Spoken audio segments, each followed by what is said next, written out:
Dumaris cium gelagat jahat menantu, harta benda kerap hilang hingga pasang CCTV.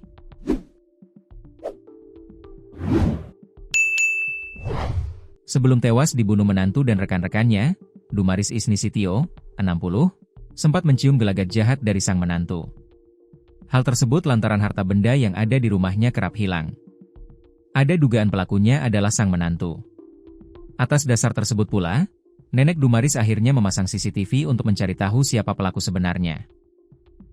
Namun ternyata, justru CCTV yang dipasang tersebut membongkar niat jahat lain dari sang menantu. Dumaris tewas di rumahnya di Jalan Kurnia 2, Kelurahan Limbungan Baru, Kecamatan Rumbai, Pekanbaru pada Rabu, 29 April 2026. Terduga pelaku yang terekam CCTV diketahui sebanyak 4 orang, namun satu diantaranya ternyata merupakan istri dari anak korban, tetapi sudah lama berpisah. Hal ini disampaikan seorang narasumber yang enggan disebutkan namanya. Informasi yang didapat Tribun Pekanbaru.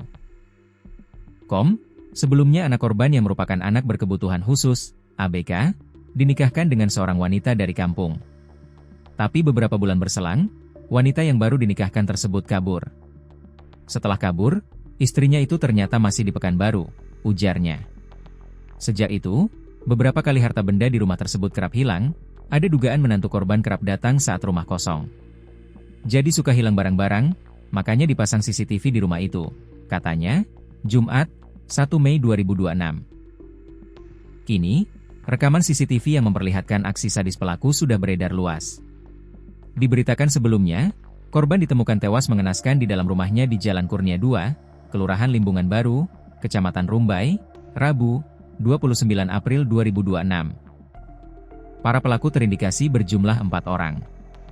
Dalam rekaman CCTV yang beredar, terlihat bagaimana alur kejadian, mulai dari pelaku datang, hingga menghabisi nyawa korban, mengambil harta benda dan melarikan diri.